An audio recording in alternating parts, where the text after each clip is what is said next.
సూరజ్ని kidnap చేసిన జ్యోత్స్నాకి ఊహించని shock ఇచ్చిన మాలిని. అసలు సూరజ్ని జ్యోత్స్న ఎందుకు కిడ్నాప్ చేసింది, మాలిని ఎటువంటి షాక్ ఇచ్చింది అనేది ఈ వీడియోలో తెలుసుకుందాం.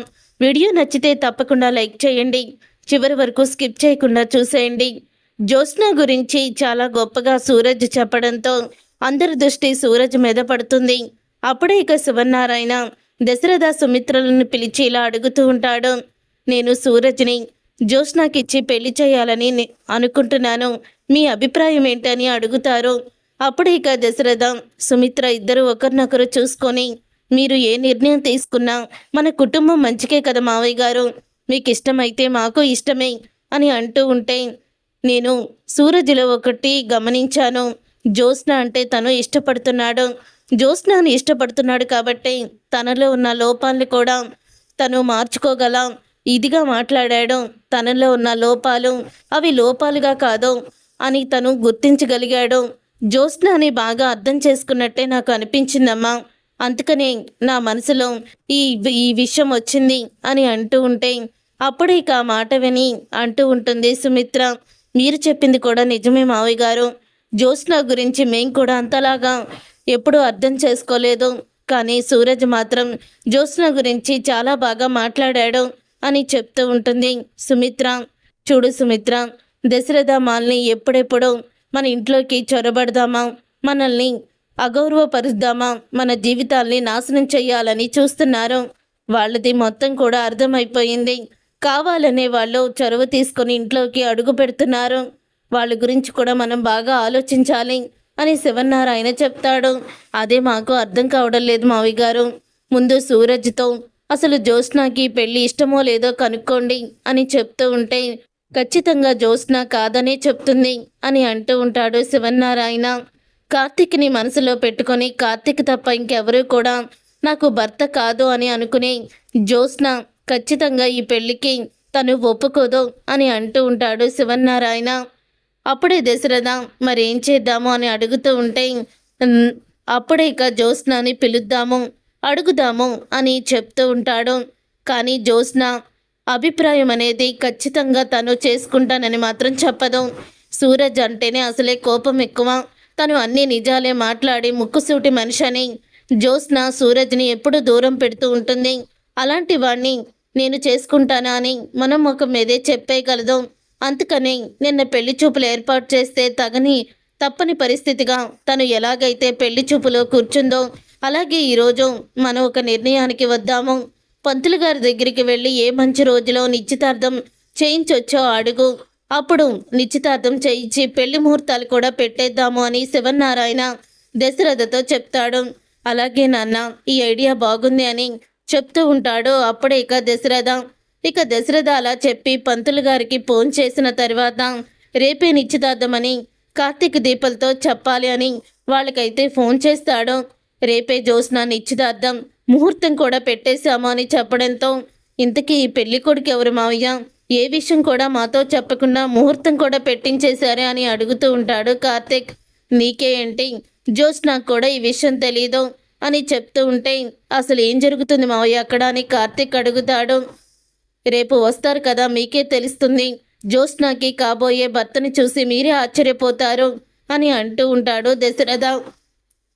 అప్పుడు ఇక కాంచనకి కూడా పొద్దున్నే ఫోన్ చేసి రమ్మని చెప్తారు, కానీ ఇలా నిశ్చితార్థం అని చెప్పరు. ఇక శ్రీధర్, కాంచన అందరూ కూడా వస్తారు. అలాగే ఇక జ్యోత్స్నని పొద్దున్నే నిద్ర లేపుతుంది సుమిత్ర. లేచి రెడీ అవ్వు, మనం గుడికి వెళ్దామని అబద్ధం చెప్తుంది జ్యోత్స్నతో. ఇక గుడికి వెళ్తున్నామంటే శారీ కట్టుకోవాలనుకున్న జ్యోత్స్న శారీ కట్టుకొని రెడీ అయ్యి కిందికి వస్తుంది. అప్పుడు ఇక ఏర్పాట్లన్నీ కూడా చేసి ఉంచుతారు, అందరూ కూడా వచ్చేస్తారు.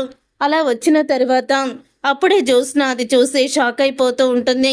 అసలు వీళ్ళందరూ వచ్చారేంటి, ఏం జరుగుతుంది ఇక్కడ అని తడబడిపోతూ ఉంటుంది. ఏంటి మమ్మీ, ఏంటి విశేషం, ఇక్కడ ఇంతమంది ఉన్నారేంటి అని అడుగుతూ ఉంటే, అప్పుడు ఇంకా ఈరోజు నీ నిశ్చితార్థం అని చెప్పి షాక్ ఇస్తుంది సుమిత్ర జ్యోత్స్నకి. నా నిశ్చితార్థం ఏంటి మమ్మీ, అసలు మీరేం మాట్లాడుతున్నారో, ఎవరితో నా నిశ్చితార్థం అని చెప్తూ ఉంటే, వెయిటింగ్ సీ అని అంటూ ఉంటాడు శివనారాయణ. అప్పుడు ఇక సూరజ్ అయితే లోపలికి వస్తాడు. సూరజ్ లోపలికి రావడం చూసి అప్పుడే జ్యోత్స్న షాక్ అయిపోతూ ఉంటుంది. కొంపదీసి వీడు కాదు కదా పెళ్లి కొడుకు అని అడుగుతుంది. సూరజయ్ అని సుమిత్ర చెప్పడంతో, మమ్మీ మీకు అసలు ఎలా చెప్పాలి, అతను నా- నా భర్త ఏంటి అని అడుగుతూ ఉంటుంది. నేను అతన్ని పెళ్లి చేసుకోవడం ఏంటని జ్యోత్స్న. అప్పుడే జ్యోత్స్న అలా అన్న తర్వాత అప్పుడే వచ్చిన కార్తీక్, దీప, శ్రీధర్, కాంచన అందరూ కూడా షాక్ అయిపోతూ ఉంటారు. తాతయ్య అని అంటూ ఉంటుంది దీప. అవునమ్మా దీప, మన సూరజయ్ జ్యోత్స్నకి కాబోయే అతను, వాళ్ళిద్దరికీ నిశ్చితార్థం ఏర్పాటు చేశాం. ఆల్రెడీ సూరజ్తో నేను అన్ని విషయాలు మాట్లాడాను అని చెప్తూ ఉంటాడు. శివనారాయణ, మీరు మాట్లాడితే సరిపోయిందా, నా అభిప్రాయం కూడా మీరు తెలుసుకోరా తాతయ్య అని అడుగుతూ ఉంటుంది జ్యోత్స్న. చూడమ్మా జ్యోత్స్న, నీ అభిప్రాయం కోసం ఎన్ని రోజులు ఎదురు చూసాము, కానీ నీ అభిప్రాయాన్ని నువ్వు మార్చుకోవడం లేదు. అది చేయడానికి మాకు సాధ్యం కూడా కాదు. అందుకని ఏమీ చేయలేక మౌనంగా ఉన్నాము అని అంటూ ఉంటే, అప్పుడే ఇక జ్యోత్స్న నాకు ఈ నిశ్చితార్థం ఇష్టం లేదు, అతనితో పెళ్ళి ఇంకా ఇష్టం లేదు అని అంటూ ఉంటుంది జ్యోత్స్న. అప్పుడే శివనారాయణ, నువ్వు ఒకవేళ ఈ నిశ్చితార్థం చేసుకోకపోతే నా మీద ఒట్టై ఆస్తి మొత్తం నేను అనాథ శరణాలయానికి రాసేస్తాను అంటూ షాక్ ఇస్తాడు. అప్పుడు అది విని తప్పని పరిస్థితుల్లో తనైతే జ్యోత్స్న నిశ్చితార్థం చేసుకుంటుంది.